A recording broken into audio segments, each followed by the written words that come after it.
music education, and as you pointed out, I retired after 32 years of service.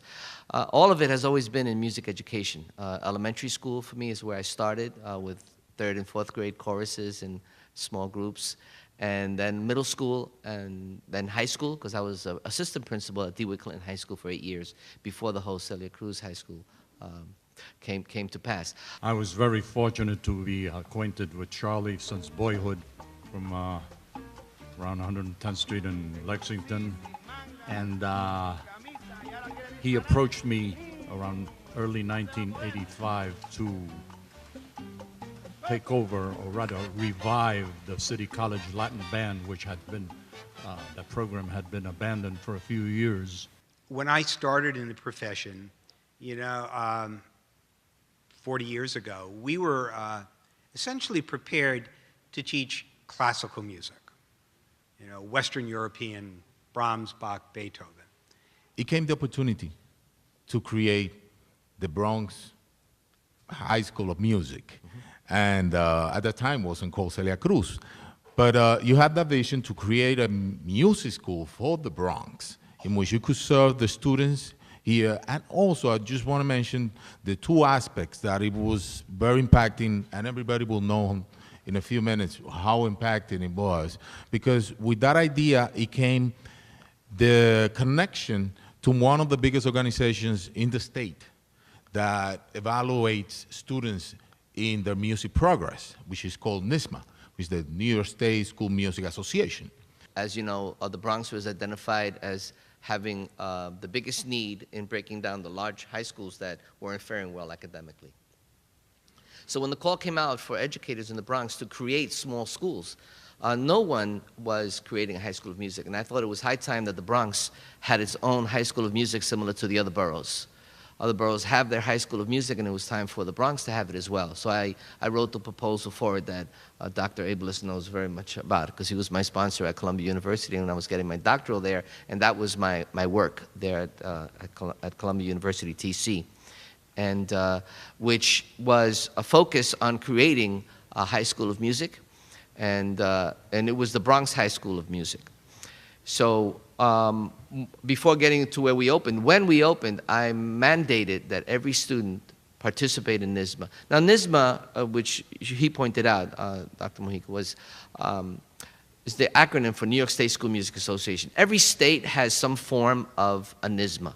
They adjudicate their music programs throughout the state in all their schools. And then from that, you have all the all-staters. For every student that's at high school that plays music, they all want to be an all-state. They all want to be all-state students and perform with the elite music performers, music high school performers throughout the state. And this is their way of finding them throughout the state by making sure that they are evaluated. So I mandated that every student, if we're going to be a high school of music, then it certainly would give us credibility if every student is adjudicated, and what would their ratings be as they progress throughout their music education. Most of the students that come from foreign lands, they come better prepared in knowledge of their instruments than a lot of the local people that I get from the high schools here in New York City and adjacent cities. If you read all the things that are going on about education, I could talk about this all day long and about my school in particular, but they talk about STEM, science and technology, engineering and mathematics, and how important that is. And of course, there's no taking away from that. But what they're forgetting is that the arts needs to be included in there. They have to put the A and make it STEAM, perhaps. And one of the clear reasons for that is that you don't find anyone with any measure of success in life. If they're doctors, lawyers, engineers, architects, doesn't matter. You ask them, what was school like when you were a kid? And they will always tell you when they were in the band, they played the trumpet, they did this, they were in theater, they were involved in the arts in some way. That it's not that they chose that, but the discipline being involved in those enrichment programs and arts programs, real teaching, for them to do, and their participation in that allowed them to be disciplined in what they did pursue ultimately.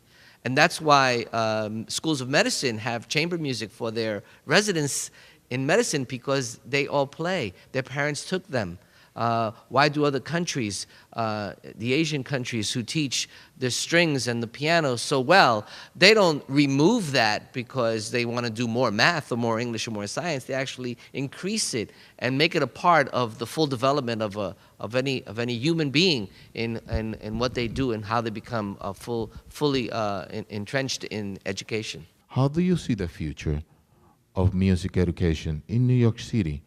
And I see that we could have because you had to feel proud of what you have done. Higher education had to feel very proud of accomplishing all what we have. But it seems that we forgot that we need to have a theater, and it needs to be constant. How do you see the lower levels in public education? Depends on the administration supporting, getting a good music teacher, supporting, giving the resources that are needed, and giving them the time to develop a program. That's crucial. That's key in everything that they do. But it's also, because there are good music teachers, but they're just too scattered out. There's just not enough. And it seems to need to be more a systemic program throughout all of the schools, that it's a requirement. And although the state requires it, they're not very specific as to how that gets done. They don't observe those things very well, and there are schools that are just filling those requirements with non-music teachers, and that really should be looked at and not allowed. And then in that way, they'll be able to do that. You see, also communities need to come together to mandate those things of their school. You see, in affluent communities even throughout our state, when music programs are cut through funding, they themselves step up to make sure that music is allowed in their schools. You see, we don't do that here in the Bronx. It just doesn't happen. We just don't have that political strength and power as a community to do it. So we rely on the strength of our internal people throughout the school systems to make it happen. And until that happens, and we support it more, we're going to continue to suffer for it, unless, of course, it's picked up by the individual administrators to have it done. William is exactly right, that unless the principals are committed to the importance of the arts in the curriculum, they're just going to continue to fade and not exist, particularly in a place like in New York, because it's not a mandated subject at the elementary level. Mm-hmm. And so we spend time with the people who are being prepared to be administrators, to be principals and superintendents, and make sure that we talk with them about the importance of the arts. We actually negotiate with our colleagues in administration to have at least one session of their courses with somebody in the arts to talk about the importance, because unless they've had those experiences themselves, you were an assistant principal who was involved in music, but unless they've had that experience themselves, unfortunately, they don't necessarily value it.